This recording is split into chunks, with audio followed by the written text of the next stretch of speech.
فیلم شماره 1. این ویدیو در نیمه های شب توی یک مجتمع آپارتمانی در شهر تولدو ضبط شده. این فیلم مردی رو نشون میده که در ورودی رو میزنه. با چیزی شبیه به یک اسلحه گرم توی کمربندش منتظره.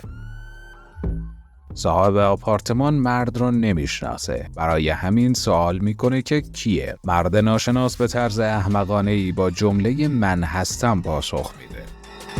صاحب خونه پاسخ اون رو زیر سوال میبره، اما به جای شفاف سازی باز هم کار احمقانه ای انجام میده. اون از در ورودی برای صاحب خونه دست تکون میده. با این حال برای کسی که صرفاً از جملات باز کن و من هستم استفاده میکنه، باز کردن در خونه اصلاً منطقی نیست. این فرد در نهایت به طرز نگران کننده ای از جلوی این در کنار میره. مرد دومی هم از سطل زباله در همون حوالی بیرون میاد و به دنبالش راه میفته. اما این پایان کار نیست. اون دوتا به سمت در پشتی میرن، جایی که سعی میکردن قفلش رو باز کنن.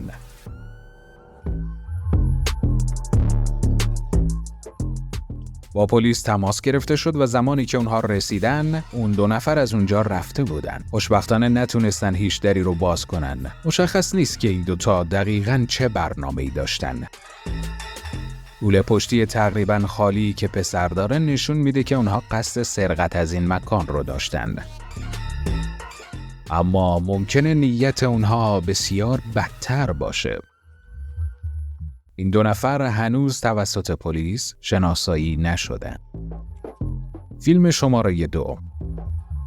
صاحب خانه‌ای توی تگزاس یک روز صبح از خواب بیدار میشه و دروازه ی حیاط خلوت خودش رو کاملاً باز میبینه. مرد کنجکاو فیلم دوربین‌های اطراف خونش رو مرور میکنه. و این چیزی که با دیدنش شوکه میشه. شخصی که چاقو در دست داره و لباس دلغک پوشیده. به طور معمولی در اطراف خونه قدم میزنه. نگاه کردن به داخل خونه و آزمایش تمام درها. البته این اتفاق تو سال 2016 انجام شده. سالی که شوق دلغک قاتل همه‌گیر شده بود و برای چند ماه ادامه داشت. با نگاهی به گذشته بیشتر افرادی که توی این موج شرکت داشتن، به احتمال زیاد فقط برای سرگرمی بوده که سعی می‌کردن مردم رو بترسونن. اما نمیشه این رو انکار کرد که افرادی هستن که از این موقعیت سوء استفاده می‌کنن. تلاش برای انجام جنایات بسیار وحشتناک، اون هم پنهان شده زیر ماسک دلغک. احتمالاً یکی از این موارده. اون شخص در واقع قصد داره با چاقو وارد خونه بشه.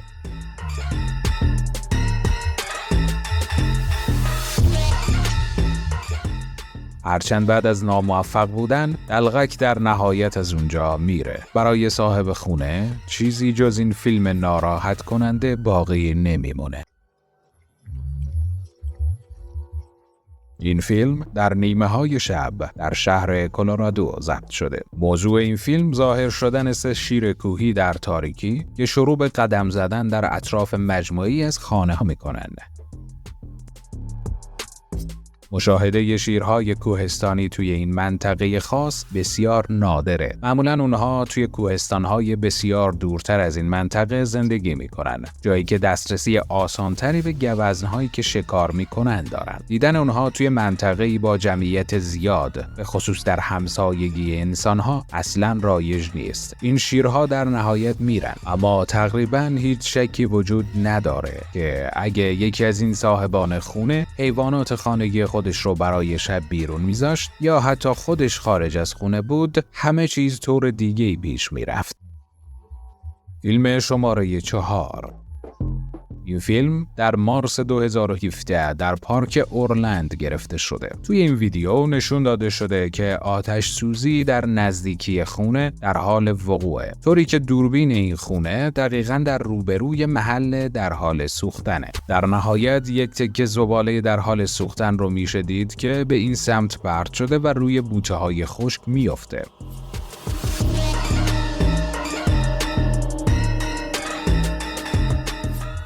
بوته‌ها درست جلوی دوربینه. به سرعت میسوزن. آتش به سرعت شروع به گسترش میکنه، اما پیش از این که از کنترل خارج بشه، همسایه متوجه اون میشه و سعی میکنه اون رو خاموش کنه.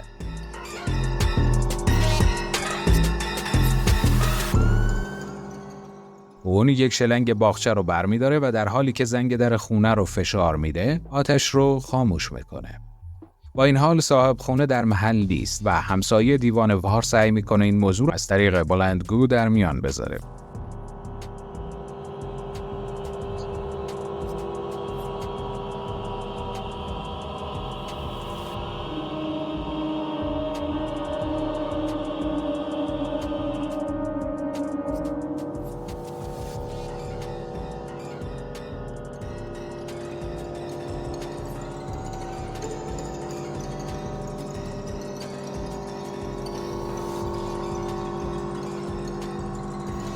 در پایان آتش‌نشانی میتونه آتش خونه رو خاموش کنه و با کمک همسایه‌ها از سرایت اون به خونه‌های مجاور جلوگیری کنه.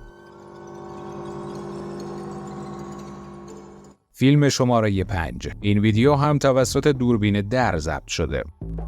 مردی رو نشون میده که در سپتامبر 2022 ساعت 3 صبح در خونه ای رو میزنه.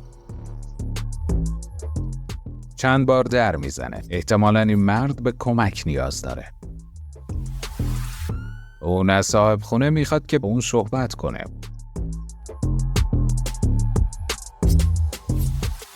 هیچ پاسخی از طرف صاحب خونه نمیشه. مرد به خیابان میره، بعد دوباره برمیگرده و شروع به کوبیدن در میکنه.